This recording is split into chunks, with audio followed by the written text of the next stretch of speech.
আপোনালোকে জানে যে ভাৰত চৰকাৰে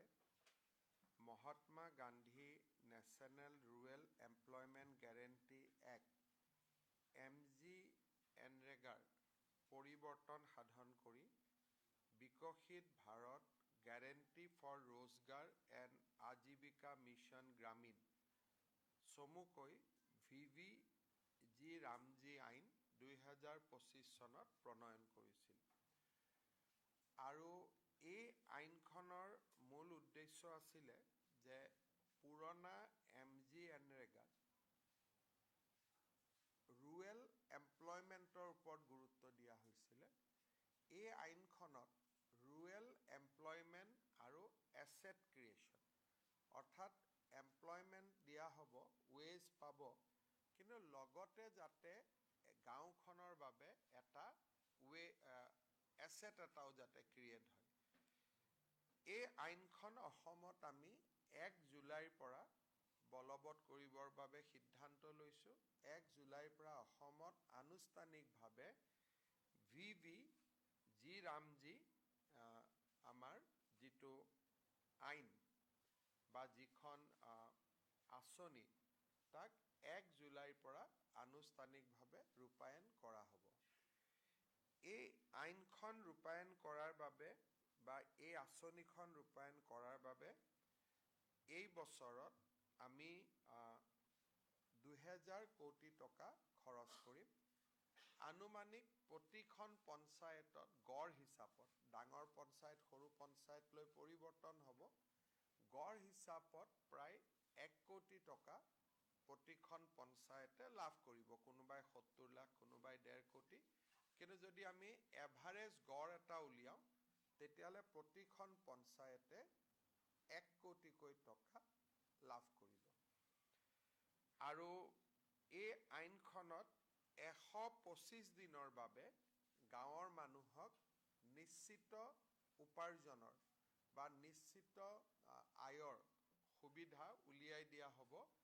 MGNREGA আইনত 90 দিন আছিল, এতিয়া 90 দিনৰ পৰিৱৰ্তে 125 দিন হ'ব।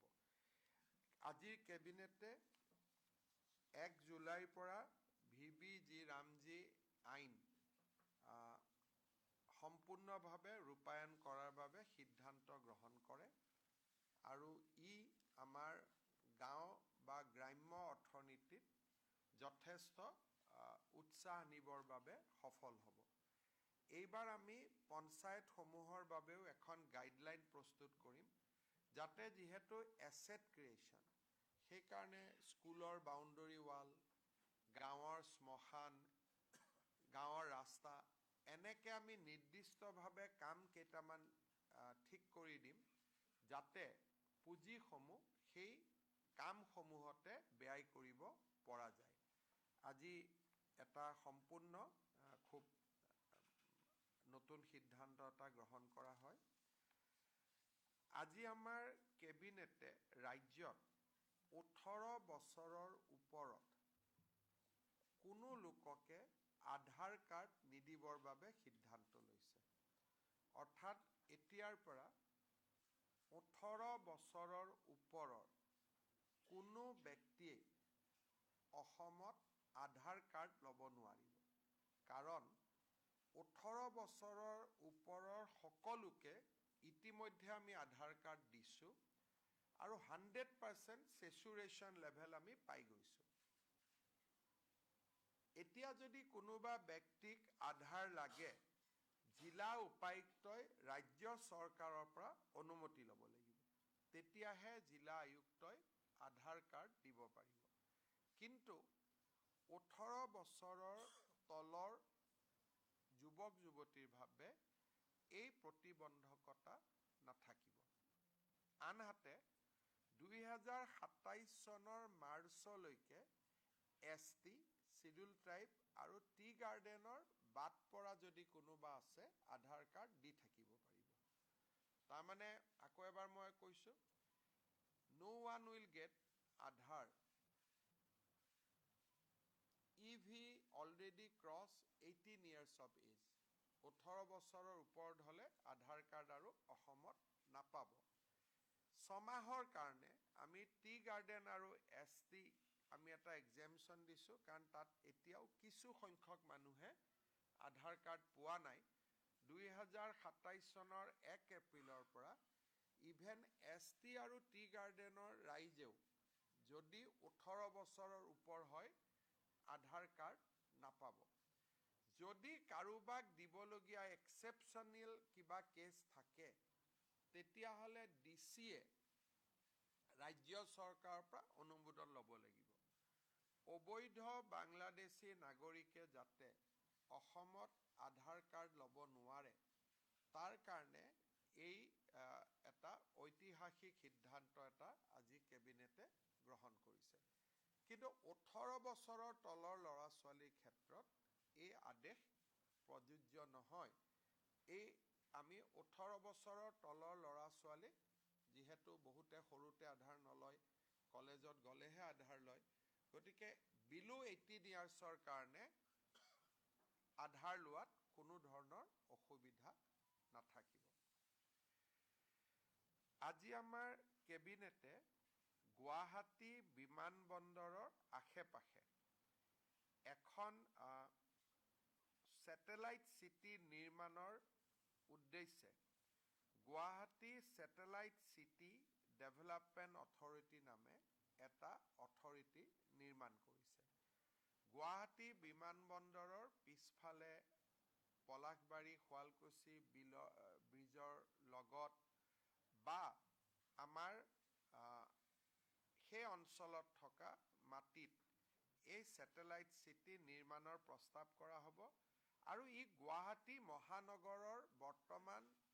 সীমাৰ ভিতৰতে আবদ্ধ থাকিব। ই মহানগৰ ক্ৰছ নকৰে, within the city of Guwahati GMD এৰিয়াৰ ভিতৰতে ই আবদ্ধ থাকিব। আজি আমাৰ কেবিনেটত আমাৰ ভাৰতীয় প্ৰশাসনীয় সেৱাৰ বিষয়াসকলৰ তেওঁলোকৰ চাকৰিত এটা নিয়ম আছে যে এটা নিৰ্দিষ্ট সময় দিল্লীত কাম কৰিব লাগে, এটা নিৰ্দিষ্ট সময় ৰাজ্যত কাম কৰিব লাগে। কেতিয়াবা কেতিয়াবা সেই সময়টো পূৰা হোৱাৰ আগতেই ডেপুটেশ্যনত যাবৰ কাৰণে আবেদন কৰে। আগতে মুখ্যমন্ত্ৰীয়ে সেই আবেদন মঞ্জুৰ কৰিছিল, এতিয়া এই আবেদন কেইবাটাও চৰ্ত সাপেক্ষে কেবিনেটেহে অনুমোদন কৰাৰ ক্ষমতা দিয়া হয়, যাতে প্ৰিমেচিয়ৰ ডেপুটেশ্যন অসমত কমি যায়। তাৰ কাৰণে আজি কেবিনেটে এই সিদ্ধান্ত গ্ৰহণ কৰে। আজি আপোনালোকে এইটো জানে যে 1, 2, 3 তাৰিখে গুৱাহাটীত সম্ভাৱনা আছে যে এগৰাকী খুব হাই ডিগনেটাৰিজৰ অসম ভ্ৰমণৰ প্ৰধানমন্ত্ৰী নৰেন্দ্ৰ মোদী ডাঙৰীয়াৰো অসম ভ্ৰমণৰ সম্ভাৱনা আছে। সেই বিষয়টো লৈও আমি মহানগৰখনক কেনেকৈ প্ৰস্তুত কৰি ল'ব লাগে এই বিষয়ে তাৰ বিষয়েও আজি কেবিনেটত আমি বিতং কৰি আলোচনা হয়। কিন্তু ভিজিটটো এতিয়ালৈকে 100% কনফাৰ্ম নহয়, সেইকাৰণে আমি বহুত ডিটেইলছ এতিয়াই দিব খোজা নাই। কিন্তু প্ৰস্তুতি পৰ্বটো ৰাজ্য চৰকাৰে আজিৰে পৰা আৰম্ভ কৰিব। আমি গুৱাহাটীবাসী ৰাইজৰ সহযোগিতা বিচাৰিম। কেবিনেটত এইখিনি আলোচনা কৰাৰ উপৰিও কেবিনেটে 6 জুলাইৰ পৰা অসম বিধানসভাৰ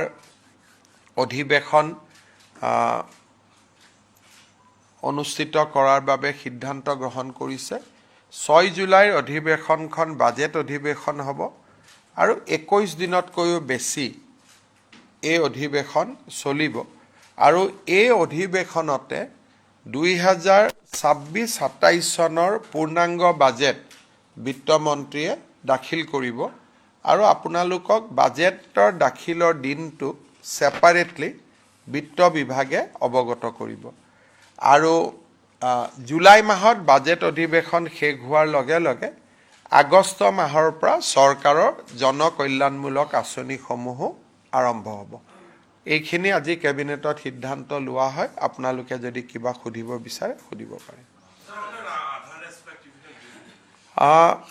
Assam has already saturated so far as Aadhaar is concerned. However, still Aadhaar card is being issued from the state, and some district has even crossed 100% of the targets. Some district has gone up to 114%, 115%. So there is every apprehension. Then even after 100% saturation, who are taking these Aadhaar cards? We want to fully prove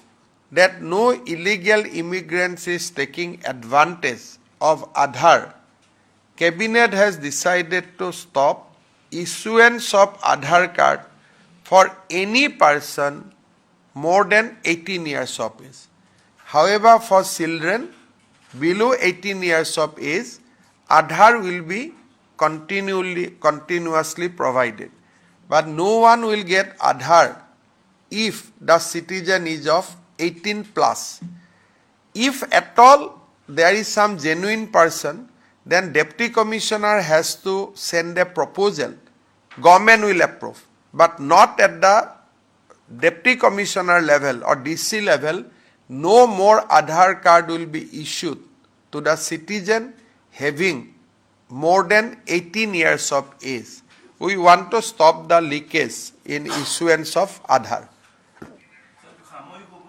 It is for all the time to come. Complete ban.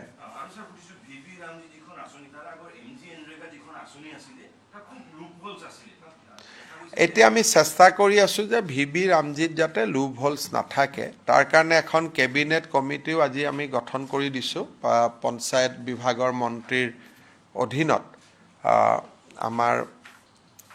কেইবাজনো মন্ত্ৰীৰ cabinet committee হ'ব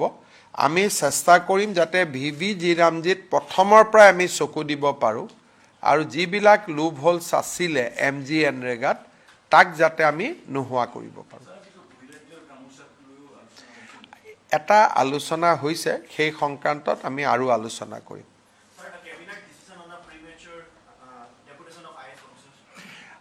there is a tendency of certain all India service officer to put pressure on the government for premature deputation. So what we have said that the premature deputation power will now be vested only on cabinet. Because if it is within the chief minister, then officer comes and put pressure on chief minister directly or indirectly. So I have surrendered my power to the cabinet so that it's become a collective decision. In Guwahati, we are trying to build up a satellite city in and around Guwahati. So we have identified a land parcel around Guwahati airport. If we can take that land parcel after paying proper, after following proper procedure, then we can extend Guwahati. So today a authority has been created to properly guide the expansion of Guwahati, including setting up of a satellite city. Bangladeshir যিটো প্ৰব্ৰজন সেই বিষয়ত সুধিব বিচাৰিছোঁ শেহতীয়াকৈ দেখা গৈছে যে পুছবেকক লৈ বাংলাদেশৰ তৰফৰ পৰা এক ধৰণৰ বাধা এটা সৃষ্টি কৰাৰ কাৰণে চেষ্টা কৰা হৈছে সমান্তৰালকৈ পশ্চিমবংগত যেতিয়া চৰকাৰ সলনি হ'ল তাত এক ধৰণৰ তাত কঠোৰ স্থিতি এটা গ্ৰহণ কৰাৰ ফলত তাৰ পৰা ইয়াত প্ৰব্ৰজন হোৱাৰ কিবা এটা শংকা দেখা গৈছে নেকি মইতো ভাবা নাই দুইটাই ইয়াৰ পৰা ইয়াত ক'ৰ পৰা আহিব তাতে হেঁচা দিলে ইয়াত আহিবতকৈ ভাল কথা আছিল যে আগতে ইয়াৰ পৰা খেদিলে সেইফালেদি আকৌ সোমাইছিল গতিকে এতিয়া পশ্চিমবংগতো কাটাতাৰৰ বেৰ হোৱাৰ কাৰণে প্ৰব্ৰজনৰ চান্সটো নোহোৱাহে হ'ব আৰু পুছবেকৰ যিটো এটা খবৰ এটা ওলাইছে যে তেওঁলোকেও কৰে আমিও কৰোঁ পুছবেকটো চলি থাকে সদায় মইতো টুইটাৰত দিয়ে থাকোঁ আপোনালোকে মোৰ টুইটাৰটো ফ'ল' কৰি থাকিব যি নতুন মানুহ বাংলাদেশৰ পৰা আহে আমি সীমান্ত পাৰে হ'ব নিদিওঁ আমি পুছবেক কৰি দিওঁ আৰু ভিতৰত থকা মানুহো যেতিয়া ডিচিয়ে অৰ্ডাৰ দিয়ে পুছবেক কৰিব লাগে বুলি তেতিয়া আমি পুছবেক কৰোঁ গতিকে এইটো বাংলাদেশৰ স্থিতিটো বাংলাদেশে পৰিষ্কাৰ কৰিব ভাৰতৰ স্থিতিটো এইটোৱে আছে যে ভাৰতত আমি কোনো বাংলাদেশী নাগৰিকক সোমাব নিদিওঁ স্যাৰ নিযুক্তি প্ৰক্ৰিয়াটোৰ এটা প্ৰচেছ আপোনালোকে আগুৱাই লৈ গৈছে লাহে লাহে হ'ব এতিয়া আমি নিযুক্তি প্ৰথম 2 লাখ পদ আমি বিচাৰি উলিয়াব লাগিব গতিকে তাৰ প্ৰক্ৰিয়াটো আৰম্ভ হৈছে ইতিমধ্যে উচ্ছেদৰ দাবীটো বহু ঠাইত এতিয়া উত্থাপিত হৈ আছে যোৱা কালি এতিয়াও আমি আপোনালোকে যদি যায় পলাশবাৰী ট্ৰাইবেল বেল্ট এণ্ড ব্লকৰ পৰা আজিও নটিচ ইস্যু হৈ আছে এইবিলাক কণ্টিনিউৱাছ প্ৰচেছ আৰু ইয়াত কোনো ৰখি যোৱা বা চলাই থকাৰ কথা নহয় এইটো চলিয়ে থাকিব হাইকোৰ্টেও এটা ডাঙৰ অৰ্ডাৰ দিলে গোলাঘাটতো 2 দিনতে আৰু এটা এভিকশ্যন আছে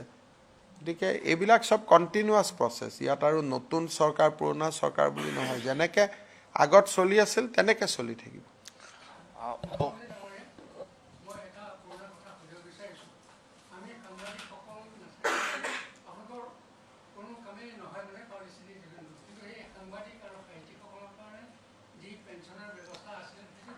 বিত্তমন্ত্ৰীক সুধি ল'ব সাংবাদিককতো পেঞ্চন সাংবাদিকৰ মালিকে দিব লাগে না মালিকে ভাল পেঞ্চন ফাণ্ড ক্ৰিয়েট কৰিব লাগে মালিকবিলাকৰ ইমান ডাঙৰ ডাঙৰ গাড়ী ঘৰ সাংবাদিকসকলে মালিকৰ ঘৰত গৈ আন্দোলন কৰিব লাগে যে আমাক দিয়ক বুলি লেখক ঠিক আছে বাৰু কিন্তু সাংবাদিকেতো মালিকবিলাকৰ ইমান ডাঙৰ গাড়ী মটৰ দিব পাৰে সাংবাদিকসকলে নিজৰ মালিকক দাবী কৰিব লাগে লেখকটো ঠিক আছে বাৰু Mr. Chief Minister, we know that there is a transport aircraft which has there is some issue and there is an accident but we are waiting for more reports from DC it was a transport aircraft which developed some problem and face accident in Jorhat airport so we are waiting for more details Ratnadeep Mr. Chief Minister, Union Home Minister Amit Shah in a very significant statement has said that most of the areas in Northeast which are still under Armed Forces Special Power Act will see a withdrawal of the act. Now this is a it would be a very landmark movement. How do you see Northeast preparing for it given the fact that in Assam I don't have to add on anything on the comments of Honorable Union Home Minister. But Assam is by and large, now we have APSA only in 2 districts, Saraideo and Tinsukia. Now that can be withdrawn, that is not a very big issue, but of course in Tinsukia we still had some problem. But he has set a target of next year, and I think by next year, Assam will be ready. But I'll not be. It will not be proper for me to comment on the other northeastern state. Sir, যোৱাকালি সৰচাপৰি সাহিত্যসভাই কৈছে যে লোকপ্ৰিয়লত তেওঁলোকে অসমীয়া ভাষাটোৱে লিখিব আৰু অসমীয়া নিলিখক মোৰ একো কথা নাই সৰচাপৰিৰ ওপৰত অসমীয়া জীয়াই থাকিব নেকি তেওঁলোকে লিখিলে লিখক নিলিখিলে নিলিখিব কিন্তু ঘৰত যদি অসমীয়া নকয় লিখিলে কি হ'ব আসল কথাটো হ'ল যে ঘৰত ভাষাটোতো আৰ্টিফিচিয়েলি কোনোবাই মেজৰিটি কৰি ৰাখি লাভ নাই ন ঘৰৰ ভিতৰত তেওঁলোকে যদি অসমীয়া ভাষা নকয় অকল লোকপ্ৰিয়লত অসমীয়া ভাষা লিখি ক'ব আমি বিদেশী নহয় হেতুটো নহব নহয় অসমীয়া ভাষাটো আমি কাবাক এটো সাহিত্য সভাৰ সভাপতি ডাঙৰীয়াৰ কথাৰ লগত মোৰ ইয়াত এটা বিৰোধিতা আছে যদি অসমীয়া ঘৰত নকয় লিখি কি লাভ হ'ব আৰু এইবিলাকৰ কাৰণে অসমীয়া ভাষা কিবা পাৰ্চেন্টেজত জিয়াই আছে এইবিলাক পুৰণা পলিচি আছিল ইমান পাৰ্চেন্টে কলে অসমীয়া থাকিব আমি যেতিয়ালৈকে চন্দ্ৰ সূৰ্য থাকিব অসমত অসমীয়া ভাষা থাকিব এটো আৰু কোনবাই পাৰ্চেন্টেজৰ লগত ভাষাটো থাকা নাথাকা এইবিলাক পুৰণা কিছুমানে উলাই দিছিলে যে লোকপ্ৰিয়লত ইমান পাৰ্চেন্টেজ হলেহে অসমীয়া থাকিব নহলে নাথাকিব এনেকুৱাটো মই কোনো আইন শুনা নাই Assamese is the official language. আৰু আমাৰ official language actত কতো লিখা নাই যে ইমান পাৰ্চেন্টেজ হলেহে অসমীয়া থাকিব নহলে অসমীয়া নাথাকে কালি যদি মই ধৰি ললো যে 20% মানুহে কয় অসমীয়া তথাপিতো অসমত অসমীয়া থাকিব কোনবাই আৰু বাংলাদেশৰ পৰা আহি পেলাই ইয়াতে ভাষাটো বদলাই দিব পাৰে নেকি তেনেকেতো নহয় বৰাকত বঙালী বিটিসি এৰিয়াত বড়ো অসমত অসমীয়া লগত জনজাতীয় ভাষা কাৰ্বি মিচিং ৰাভা সববিলাক অসমত বাগিচাৰ দৰে এখন বাগিচাৰ দৰে ফুল ফুলি থাকিব ইয়াত আৰু কোনোবাইতো ক'ৰ পৰা এইটো হিচাপ আহিলে মই নাজানো কিবা চেন্সাছত এনেকে ক'ব লাগিব তেনেকে ক'ব লাগিব নকলেই বা তাৰ পৰা আমাৰ কি ক্ষতি হ'ব কোনোবাই যদি ভাবে এইটো হ'ল এটা পুৰণা যে 50%ৰ ওপৰ হ'ব লাগে এনেকুৱা ক'ৰবাত আইনত লিখা আছে নেকি মইতো কোনো আইনত দেখা নাই এইবিলাক হ'ল পুৰণা এইবিলাক হ'ল তুষ্টিকৰণৰ একোটা ৰাস্তা মই ভাল পাম যে অসমীয়া ভাষাটো লিখকো ঘৰতো কওক ঘৰত অসমীয়া নকৈ এনে লিখি দিলে কি লাভ হ'ব অসমীয়া ভাষাটো এইটোতো ফ্ৰড হৈ গ'ল না এইটো ভুল হৈ গ'ল যদি বোলে নহয় আমি ঘৰতো অসমীয়া কওঁ কথা বতৰাটো অসমীয়া কওঁ তেতিয়াহে অসমীয়া ক'ব লাগে নহ'লে কি অসমীয়া ক'ব লাগে কাৰণ এইটো এটা নতুন এটা সিস্টেম আৰম্ভ হৈছে আমাক দুৰ্বল বুলি ভাবি এইটো এটাও ব্লেকমেইলিঙৰ ৰাস্তা লোৱা হয় আমি ইমান দুৰ্বল নহয় আমাৰ লগত গোটেই জনজাতীয় মানুহ আছে টি গাৰ্ডেনৰ মানুহ আছে সকলোৱে লিখিব যোনে অসমক ভাল পায় অসমৰ মাটিত আছে নহয় জানো সেইটো আৰু লিখি পেলাই যে আমি অসমীয়া ক'লো গতিকে কালিৰ পৰা আমাক বাংলাদেশী নক'ব সেইটো কেনেকৈ হ'ব পাৰে এইবিলাক পুৰণা সিস্টেম আছিল এইবিলাকত মই বিশ্বাস নকৰোঁ খালি মই এইটো জানো যে চন্দ্ৰ সূৰ্য থাকালৈকে অসমত অসমীয়া ভাষা থাকিব ৰাভা মিচিং কাৰ্বি ডিমাচা থাকিব বৰাকত বঙালী ভাষা থাকিব ইমানে হিন্দী ভাষা ইংলিছ চলিব ইংলিছ মানুহে কথা পাতিব বাহিৰৰ পৃথিৱীৰ লগত জানিবৰ কাৰণে হিন্দী ৰাষ্ট্ৰভাষা দিল্লী বিহাৰত গ'লে পশ্চিমবংগত গ'লে আমি হিন্দীত কথা ক'ব লাগিব হিন্দীও শিকিব চলি থাকিব আৰু তো ভাষাৰ নামত এখন আৰু নতুনকৈ কিবা এটা খুলি লোৱাৰ মইতো চৰ চাপৰি পৰিষদে আমাক জনাব কিয় লাগে লিখিলে হ'ল মইতো আৰু তাৰ কাৰণে ধন্যবাদ নিদিওঁ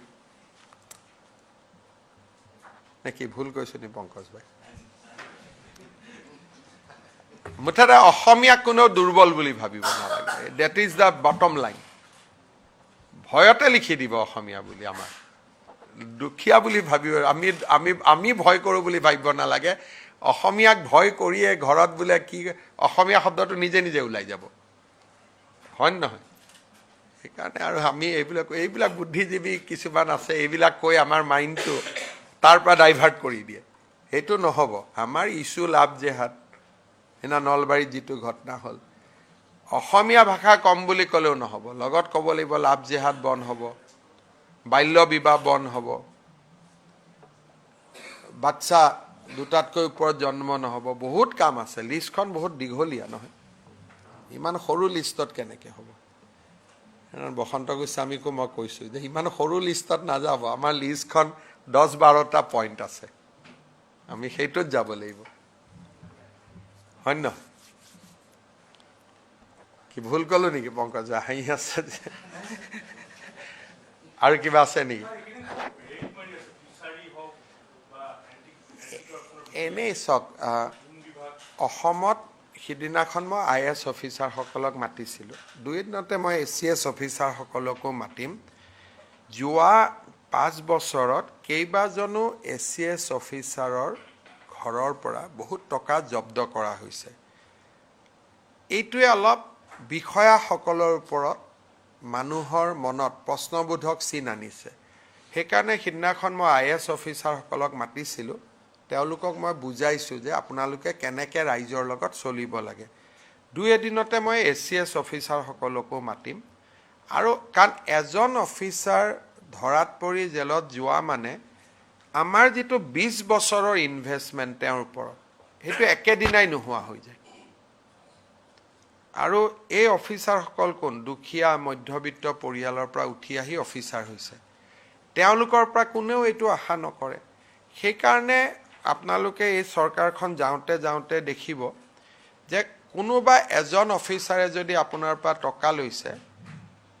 ঘটনাটো নামটো নিদিব লাগিলে ঘটনাটো দি হ'লেও আমাক জনাওক এনেকুৱা বহুত সিস্টেম আমি ডেভেলপ কৰি আছোঁ মই বাজেটখনৰ কাৰণে ৰখি আছোঁ বাজেটৰ পিছত আপোনালোকে বহুত নতুন কথা শুনিব আমি দুৰ্নীতিটো একদম নোহোৱা শব্দটো ক'ব নোৱাৰোঁ কিন্তু বহুত কমাব লাগিব কাৰণ নহ'লে মানুহে গভৰ্ণমেণ্টৰ পৰা লাভ নাপায় এতিয়া আজি ৰাতিপুৱা মোক পীযুষ হাজৰিকাই কৈছে যে প্ৰায় 5 লাখ গছৰ পুলি কি আলু এইটো আমাৰ লেচু তাৰপিছত এইটো কি ড্ৰেগন ফ্ৰুটছ তাৰপিছত আপেল বগৰী গুৱাভা এইবিলাক ইয়াতে আছে এতিয়া ময়ে 5 বছৰ মুখ্যমন্ত্ৰী হলো এগ্ৰিকালচাৰৰ তলৰ অফিচাৰখিনি তাত যায় তেওঁলোকে হয়তো ভাল কৰি দিয়ে বেয়া কৰি দিয়ে মই নাজানো কিন্তু এইটোকে এখন মিটিং কৰি দিলে মানুহে গম পাব যে কোনে পালে সেইকাৰণে এইবাৰ আমি গোটেই কথা বাৰ্তাবিলাক একোখন মিটিং কৰি যে যি হওক এখন মিটিং কৰি মিটিঙত মন্ত্ৰী যাব লাগে বুলি কথা নহয় পঞ্চায়ত জিলা পৰিষদ সকলোকে ইনভলভ কৰি সব বস্তু একোখন মিটিং কৰি বিলাব লাগে যাতে কোনোবা অপাত্ৰত যদি গৈছে লগে লগে ৰাইজে ধৰিব পাৰে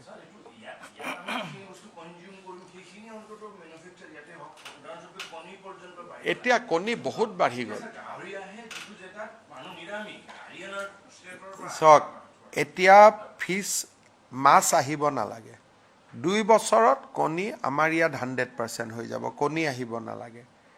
গাহৰিটোত অলপ ইছ্যু আছে কিন্তু মই ভাবো যে আমি নেক্সট 5 ইয়াৰ্ছত কণী মাছ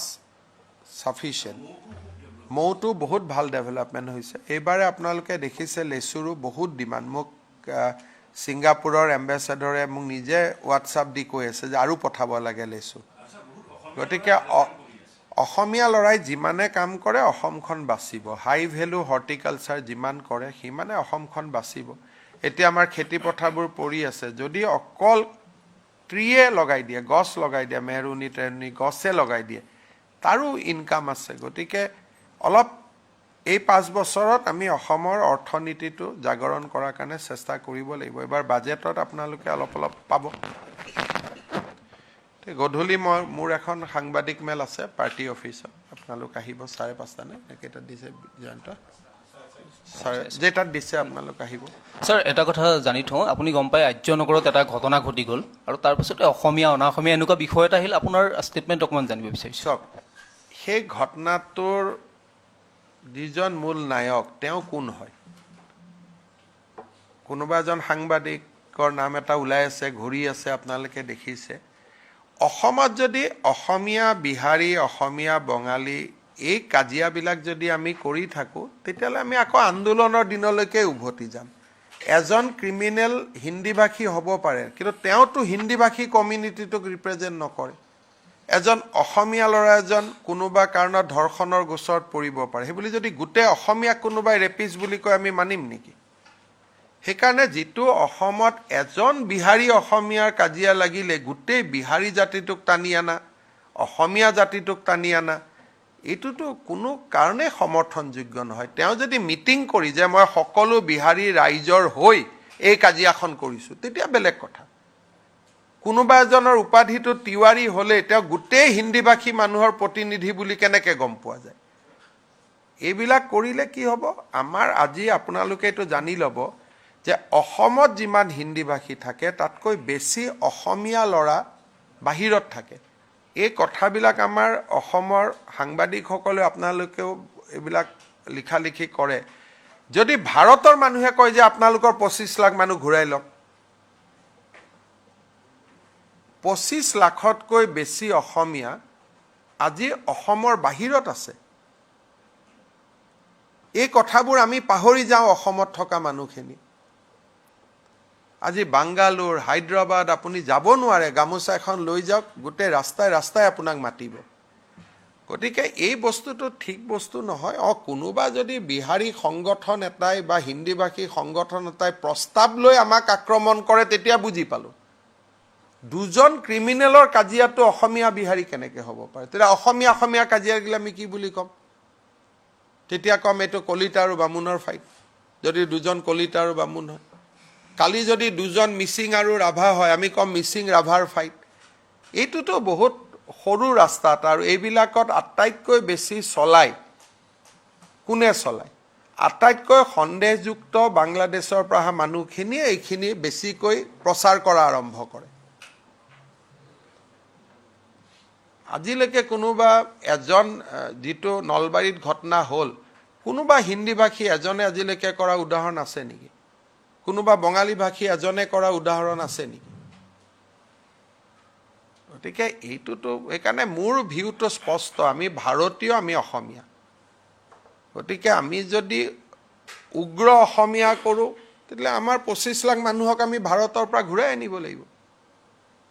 আৰু মইতো ক'ভিডৰ সময়ত নিজে 2000 টকা দিয়া যিটো স্কিম লৈছিলোঁ, মইতো এটাকৈ নাম পাইছোঁ। আমাৰ NHM-ত এতিয়াও ৰেকৰ্ড আছে, 18 লাখ মানুহে বাহিৰত থকা 2000 টকা আবেদন কৰিছে।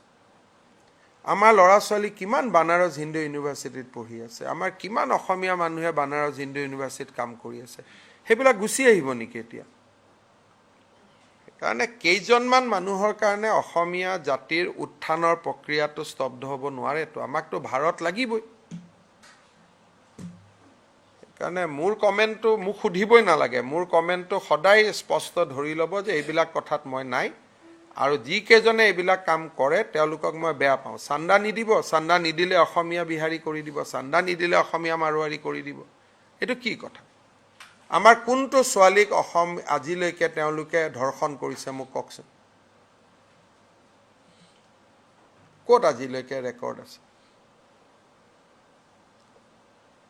কোনোবা আজিলৈকে ৰেকৰ্ড আছে নেকি মাৰোৱাৰী মানুহে আমাৰ অসমীয়া ছোৱালীক ধৰ্ষণ কৰা? হিন্দীভাষী মানুহে, কিন্তু যোনে ধৰ্ষণ কৰা কেছ এটা হয় তাৰ পিছত অসমীয়া বিহাৰী এটা লগাই দিয়ে, দি পেলাই তেওঁলোকে কাজিয়াখন আমাৰ খংটো ডাইভাৰ্ট কৰিব খোজে। আৰ্যনগৰৰ ঘটনাটোৰ ওপৰত ইমান আলোচনাই নহ'লহেঁতেন যদি নলবাৰী আৰু গোৱালপাৰাৰ ঘটনাটো নহ'লহেঁতেন। নলবাৰী আৰু গোৱালপাৰাৰ ঘটনাৰ পৰা ডাইভাৰ্ট কৰিবৰ কাৰণেই এই আৰ্যনগৰৰ ঘটনা, এইটোতো চান্দা তোলা কেছ এটা আছিলে। গতিকে এইবিলাক হৈছে কিছুমান মানুহে স্বভাৱ কৰি লৈছে যে চান্দা তুলিব আৰু খাব। এইটোতো পিয়ৰ চান্দা তোলাৰ কেছ এটা আছিলে। মইতো পুলিচক বাৰে বাৰে সুধিছোঁ, আৰু পুলিচজন জনজাতীয় মানুহ, বলিন দেউৰী, তেওঁক মই বাৰে বাৰে সুধিছোঁ, ইয়াত অসমীয়াৰ এটা AIত নাম এটা লগাই দিব, অসমীয়া গো বেক। আৰে AIত আজিকালিতো যোনে তোনে আৱাজ লগাব পাৰে। এইবিলাক কৰিব নাপায়। অসমখন বহুত আগবাঢ়ি গৈছে, আৰু এতিয়া এইবিলাক কেইজনমান মানুহৰ যদি অসমীয়াগিৰি কৰিব লাগে, ডাক্তৰ হৈ, IAS অফিচাৰ হৈ, IPS অফিচাৰ হৈ, আমি তেনেকৈহে অসমীয়াগিৰি কৰিব লাগে। আজি অসমীয়াগিৰিৰ আটাইতকৈ ডাঙৰ উদাহৰণ হ'ল আমাৰ চেল্ফ হেল্প গ্ৰুপৰ আই মাতৃসকল। কেনেকৈ অসমীয়া জাতি উঠিব লাগে আজিতো আমাৰ মহিলাসকলে দেখুৱাই আছে, দিনে ৰাতিয়ে কাম কৰি। আৰু তেওঁলোকৰ নামতো কোনোবাই গান বনাই দিয়ে। মই দুই এটা আপোনালোকে দেখিব ইনষ্টাগ্ৰাম বা ছ'চিয়েল মিডিয়াত গান ঘূৰি আছে, মানে মহিলা কেইগৰাকীক মানে ইটিকিং কৰি। কিন্তু তেওঁলোকে মহিলাসকলে ইমান দিনে ৰাতিয়ে কষ্ট কৰি আছে, তেওঁলোকেহে অসমীয়াগিৰি কৰি আছে। কোনোবাই পিঠা বনাইছে, কোনোবাই তেল বনাইছে, কোনোবাই গছ ৰুইছে, সেইবিলাকত আমাৰ চকু নাই। খালি এই কামটোতে কিবা এটা হ'লেই অসমীয়া বিহাৰী, অসমীয়া বঙালী। মই এতিয়া পশ্চিমবংগত গৈছোঁ, কিমান সন্মান দিছে। তেওঁলোকেতো একবাৰো কোৱা নাই ই অসমীয়া আহিলে ক'ৰ পৰা বুলি। মই পশ্চিমবংগৰ ইলেকশ্যন কেম্পেইনত অসমৰ মুখ্যমন্ত্ৰী হিচাপে গৈছোঁ, কিমান সন্মান দিছে বঙালী মানুহবিলাকে। তেওঁলোকেতো কোৱা নাই অসমীয়াটো ক'ৰ পৰা ওলাল বুলি। ইমান ডাঙৰ ডাঙৰ 30,000, 50,000 গেডাৰিং মানুহ মোৰ পৰা আহিছে। আৰু আপোনালোকে জানিব, আপোনালোকে টেপ এটা মোৰ ফেচবুকত চাব, এইবাৰ পশ্চিমবংগত যিমান ইলেকশ্যন কেম্পেইন হৈছে চব অসমীয়া গান বজাই নাচিছে আমাৰ লগত। চব জেগাত, শিলিগুৰিৰ দৰে জেগাত আমাৰ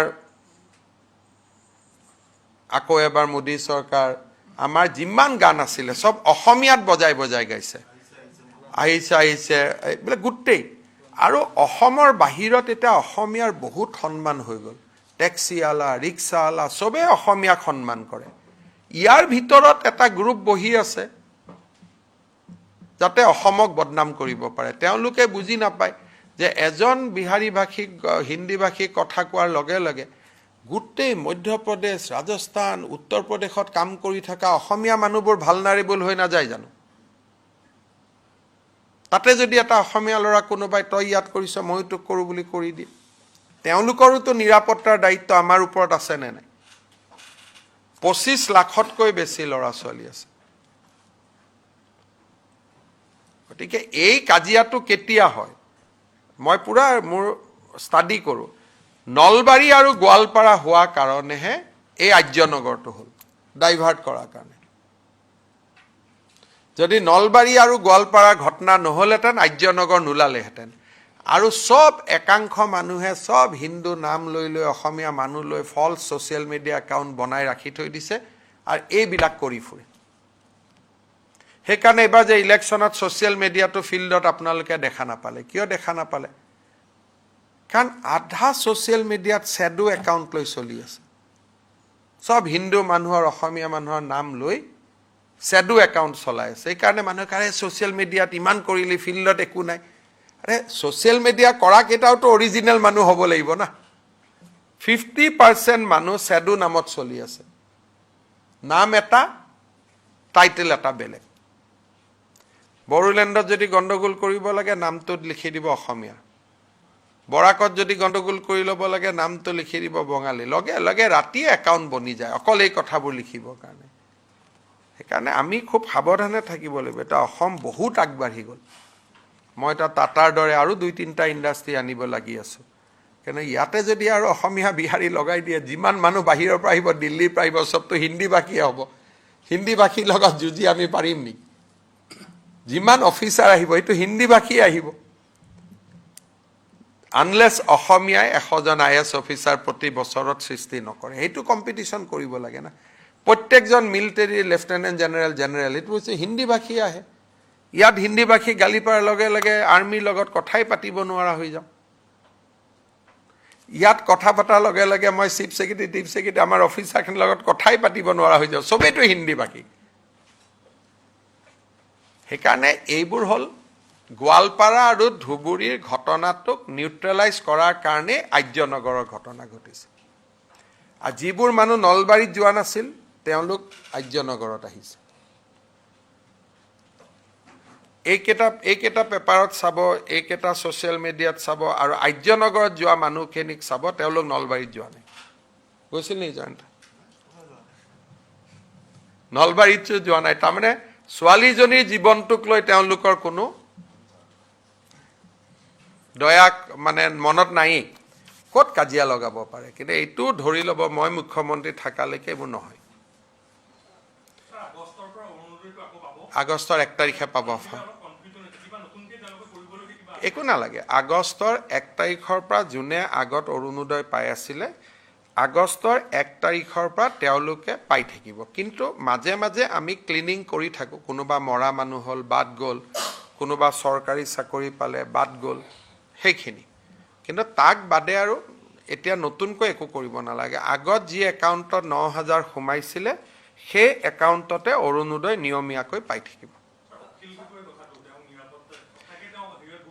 নহয় অকণমান অখিল গগৈ ডাঙৰীয়াই যেতিয়া ইলেকশ্যনৰ কাউণ্টিঙৰ দিনাখন আমি তেওঁক ছিকিউৰিটি দিছিলোঁ কুশল দুৱৰীকো দিছিলোঁ অখিল গগৈকো দিছিলোঁ পিছত ছিকিউৰিটি উইড্ৰ হ'ল কিন্তু অখিল গগৈ ডাঙৰীয়াই আৰক্ষীক জনাইছিলে যে মোৰ ছিকিউৰিটিটো ৰাখিব লাগে মই গম পোৱা নাছিলোঁ যেতিয়া মোক IGPয়ে ক'লে যে এনেকুৱা ৰিকুৱেষ্ট এটা আছিলে তেতিয়া ছিকিউৰিটিটো দি দিছোঁ কাৰণ তেওঁলোকৰ কিবা মনত থাকিব পাৰে নহ'লে আকৌ কিবা এটা হ'লে মোৰ গাতে বদনাম হ'ব চাওক আমাৰ ইনফৰমেশ্যন নাই কিন্তু তেওঁ যিহেতু এজন বিধায়ক আৰু তেওঁ যিহেতু কৈছে যে গান লৈ ঘূৰি আছে সেইকাৰণে বিধায়কজনৰ কথাটো আমি অস্বীকাৰ কৰিব নোৱাৰোঁ সেইকাৰণে আমি ছিকিউৰিটিটো বঢ়াই দিছোঁ কাৰণ আমাৰ কাৰণে তেওঁৰ জীৱনৰ মূল্য আছে তেওঁ এজন সন্মানীয় বিধায়ক গতিকে এইটো মানে এটা ৰুটিন প্ৰচেছ তেতিয়া তেওঁ দুদিন পিছত ইমান পুলিচ থাকিলে লগত বেয়াই লাগে দুদিন পিছত তেওঁৱে ক'ব যে মোৰ পৰা গুচাই দিয়ক বুলি এইবোৰ কাৰণ পুলিচ ইমান লগত থাকিলে প্ৰাইভেচি বোলা বস্তুটোৱে নোহোৱা হৈ যায়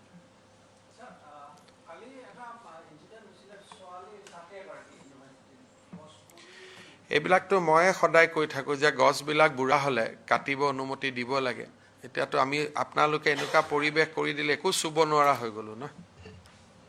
এতিয়া যোনে গছ কাটাৰ বিৰুদ্ধে আন্দোলন কৰে তেওঁলোকে আজি ফেচবুক দি আছে গছবিলাক ভাল কৰি ৰখা নাই এতিয়া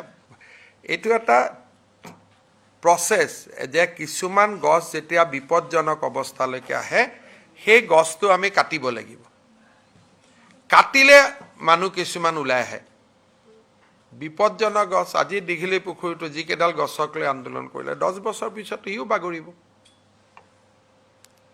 কাৰণ এটাতো তাৰোতো জীৱনকাল আছে সেইকাৰণে ফৰেষ্ট ডিপাৰ্টমেণ্টে কি কৰে যে আয়ুক চাই পেলাই গছডাল কাটি তাত নতুন প্লান্টেশন কৰে কিন্তু ইমান হুলস্থুল হৈ যায় এতিয়া কালিও সাবুৱাৰ ছোৱালীজনীৰ মৃত্যু হৈছে দুখজনক সেই গছডাল কাটিব লাগিছিল আগতে তো কাটাৰ কাৰণে পৰিবেশটো নাই নহয় সেটা আপুনি অলপমান আপুনি এটা সোশ্যাল মিডিয়াত অলপ লিখক যে মহানগৰীত বিপদজনক গছবিলাক চৰকাৰে কাটিব লাগে কিয় কাটা নাই বুলি তেতিয়াহলে মই কাটি দিম নহলে আকৌ কাটা আৰম্ভ কৰাৰ লগে লগে হিফালৰ পৰা আহি যায় যে কিয় কাটিলে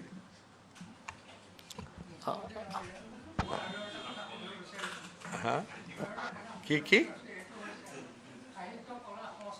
কথা পাতিলে আপোনাৰ লগত জয়ন্তই ভাল কৰে পদ্মদাক অফিসত বহাই লওক পদ্মদাৰ গোটেই সমস্যাখিনি এবাৰ বাজেটত কমপ্লিট কৰি দে Mr. Chief Minister. আপোনাক একদম এতিয়া লৈ যাম ধুনীয়াকৈ